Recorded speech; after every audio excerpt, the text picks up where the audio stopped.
आप देख रहे हैं गांव आज तक। आपके साथ हूं मैं नेहा बाथम। गांव आज तक एक ऐसा शो है जहां आपको गांव की मिलती है हर खबर। इस शो के माध्यम से शहर के लोग गांव से अपना कनेक्शन और मजबूत करते हैं। तो आइए शुरू करते हैं आज का शो और देखते हैं आज के बुलेटिन में क्या है खास। फिर आ गई सफेद मक्खियां।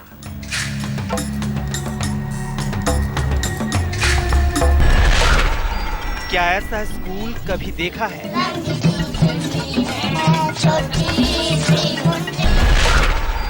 अजब मोर की गजब कहानी।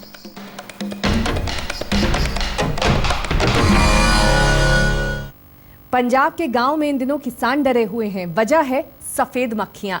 वही सफेद मक्खियां जिन्होंने कुछ दिन पहले कपास की फसलों को पूरी तरह से तबाह कर दिया था। किसान सोच रहे हैं कि ठंड शुरू होते ही सफेद मक्खियों के हमले कम हो जाएंगे, लेकिन हुआ इसका ठीक उल्टा। पिछले कुछ दिनों से इन खतरनाक मक्खियों ने कीनू के बागों में बोल दिया है हमला। लाखों रुपए की फसल बर्बाद हो चुकी है। खास बात यह है कि इन मक्खियों पर किसी भी दवा का असर नहीं हो रहा है।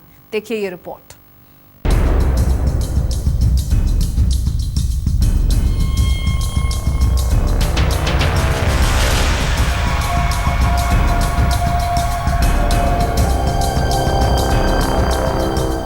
सफेद मक्खियों के हमले से एक बार फिर पंजाब में तबाही मची।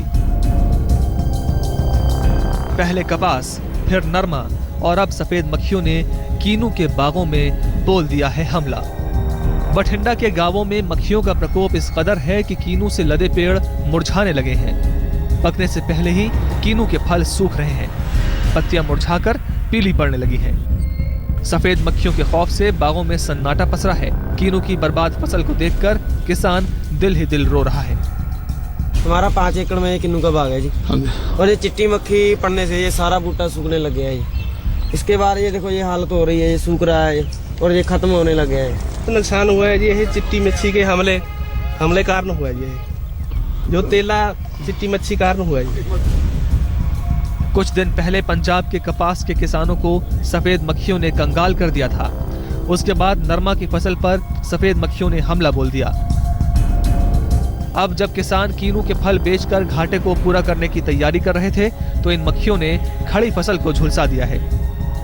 हालत यह है कि किसानों को प्रति एकड़ 70 से 80 हजार रुपए का नुकसान हो रहा है। नहीं मार रहे मच्छर, मतलब कोई असर नहीं, कोई असर नहीं। किसान सुखविंदर की करीब 2 एकड़ कीनू की फसल बर्बाद हो गई है। वहीं जसविंदर की 5 एकड़ फसल को सफेद मक्खियों ने सफा चट कर दिया है। सुखविंदर और जसविंदर अकेले नहीं हैं जिनकी फसलें बर्बाद हुई हैं। ऐसे सैकड़ों किसान हैं जिनके सपने टूट गए हैं। फसल तबाह होने से किसानों पर लाखों रुपए का कर्ज हो गया है। उन्हें समझ में नहीं आ रहा है कि वो इस कर्ज को चुकाएंगे कैसे। तो अब ये खत्म हो गया, अब हम बिल्कुल बेहाल से हुए। और जब हम इन पर कीटनाशक दवाइयों का इस्तेमाल किया तो उन्होंने भी हमारा साथ नहीं दिया, वो भी बेकार गए सब। हमारे सर पे बहुत कर्जा है और बहुत ज्यादा दबाव भी है और हम बस बहुत मुश्किल में है। अब कौन कौन से कीटनाशक आपने स्प्रे किए? हमने बहुत महंगे किए हैं, बहुत ही ज्यादा महंगे लाकर। जो खेती बड़ी यूनिवर्सिटी ने कहे हुए जी जी वही उनका कोई फर्क नहीं पड़ रहा? कोई फर्क नहीं पड़ा जी। कीनू की फसल बचाने के लिए किसान बार बार कीटनाशक का छिड़काव कर रहे हैं, लेकिन सफेद मक्खियों पर कीटनाशकों का कोई असर नहीं है। हालत यह है कि हल्के से हवा के झोंके से ही कीनू के सूखे फल जमीन पर गिरने लग रहे हैं। किसानों का आरोप है कि सफेद मक्खियों की रोकथाम के लिए जो कीटनाशक बाजार में बिक रहे हैं वो नकली हैं। किसानों के इस आरोप में दम इसलिए भी है क्योंकि आपको याद होगा कि कुछ दिन पहले जब कपास की फसल पर सफेद मक्खियों ने हमला बोला था उस वक्त भी नकली दवाओं का मुद्दा उठा था, लेकिन सरकारी महकमे की लापरवाही के चलते ये मुद्दा ठंडे बस्ते में चला गया था। लेकिन कीनू के बागों पर सफेद मक्खियों के हमले के बाद किसानों का जख्म फिर से हरा हो गया है। किसानों का डर है कि सफेद मक्खियों का हमला अगर इसी तरह लगातार बढ़ता रहा तो पंजाब में खेती किसानी करना बेहद जोखिम भरा काम हो जाएगा। किरणजीत सिंह रोमाना, बठिंडा, आज तक।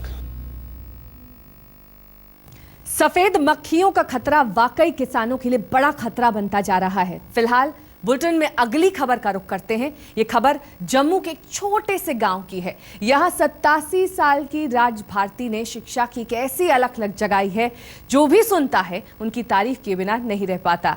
उम्र के अंतिम पड़ाव पर जब लोग तीर्थ यात्रा करते हैं, तब राज भारती गरीब बच्चों को मुफ्त में शिक्षा देने का काम कर रही हैं। आइए मिलते हैं राज भारती से।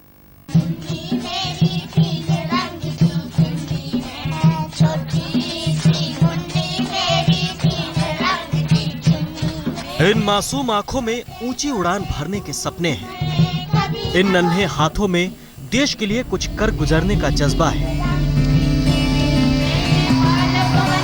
दिल को सुकून देने वाली ये तस्वीरें जम्मू के गांव नगरोटा की हैं।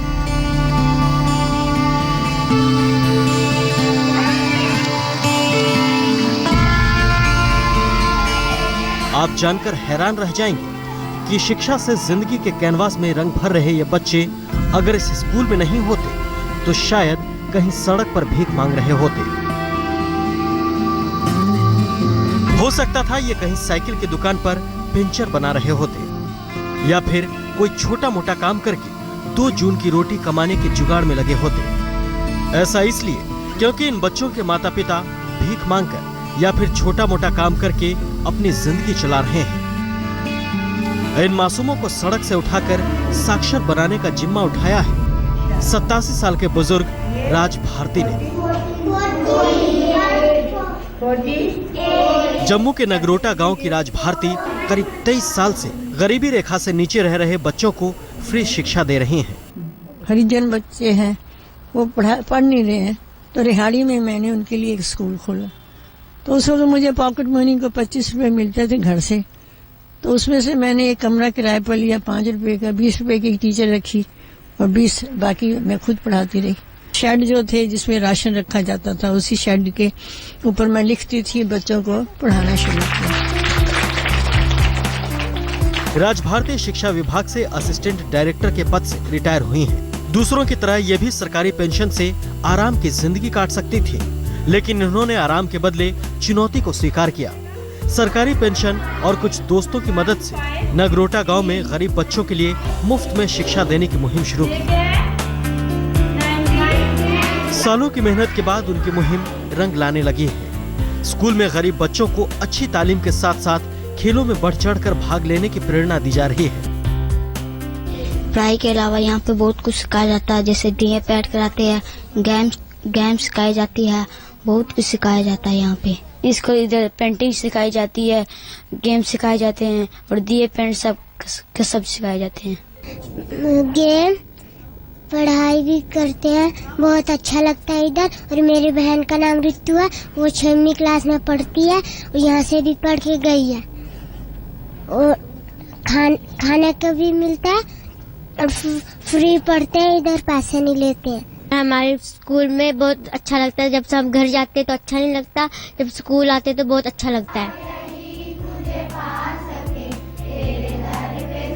गरीब बच्चों के प्रति ये शायद राज भारती का समर्पण ही है कि गांव के स्कूल में आने वाला हर बच्चा पढ़ाई में अव्वल है। वो ज्यादा से ज्यादा वक्त स्कूल में बिताना चाहता है, क्योंकि वो जान चुका है कि शिक्षा से ही उसके परिवार की जिंदगी संवर सकती है।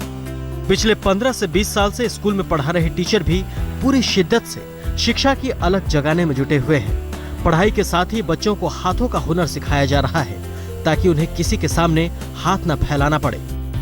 हम चाहते हैं कि जैसे हमने गवर्नमेंट स्कूल में पढ़ा हुआ है कि यहाँ पर भी बच्चों को अच्छी तरह से एजुकेशन दें। ऐसे बच्चे हैं यहाँ पर तो इनको तो कोई घर में पूछता भी नहीं है, तो यहीं पे आके काम करते हैं स्कूल का, यहीं पे इनको पढ़ाया जाता है। तो हम चाहते हैं कि ये बच्चे अच्छी तरह से पढ़ें, आगे कुछ करें।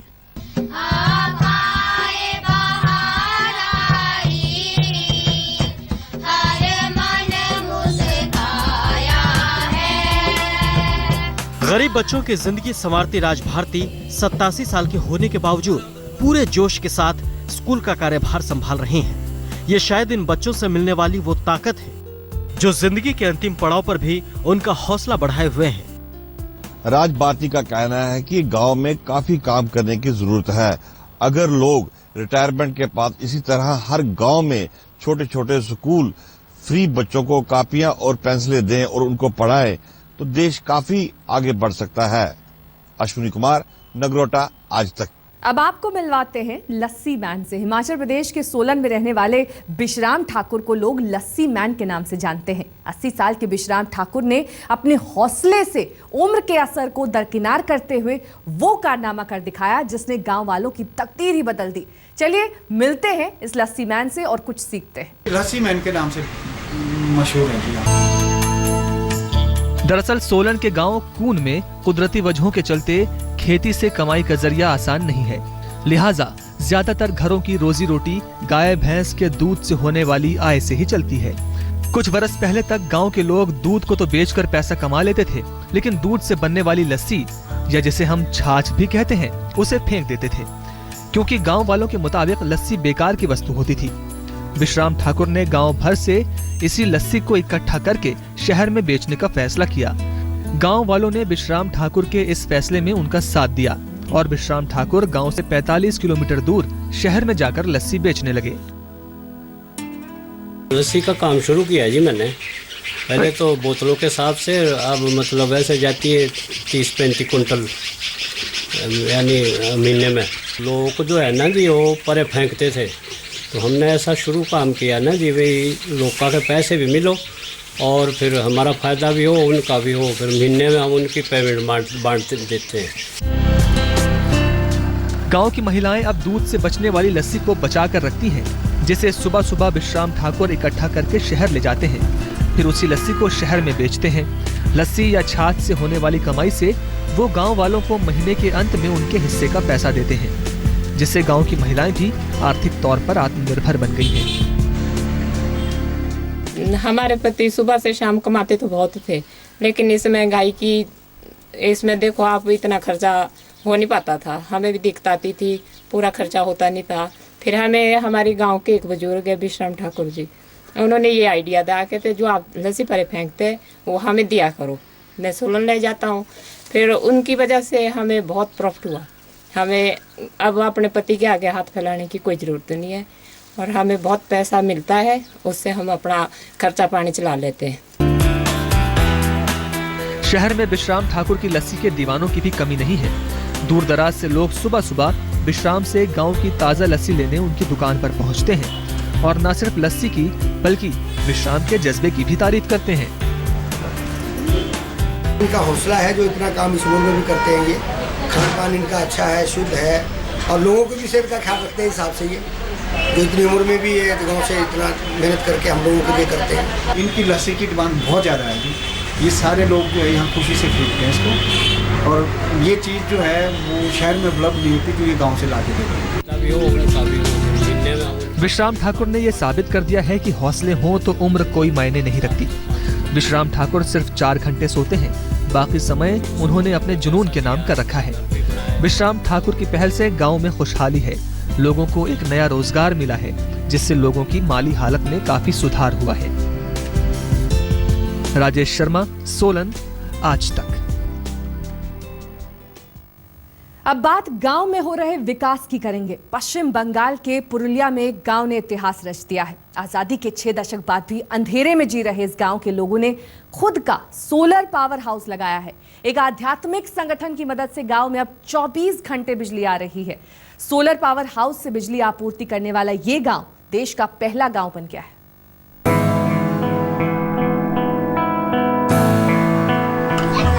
पश्चिम बंगाल के पुरुलिया जिले के गांव पंडरी के रहने वाले लोग इन दिनों बेहद खुश हैं। खुश होने की वजह है गांव में आने वाली 24 घंटे बिजली। पंडरी गांव देश का पहला ऐसा गांव बन गया है जो खुद के सोलर पावर से जगमगा रहा है। पानी के लिए तरसते इस गांव में सोलर पावर की वजह से लोगों की जिंदगी बेहद आसान हो गई है। पास के बांध से सोलर पंप से लोगों को पीने के पानी के साथ साथ खेती के लिए भी पानी मिल रहा है।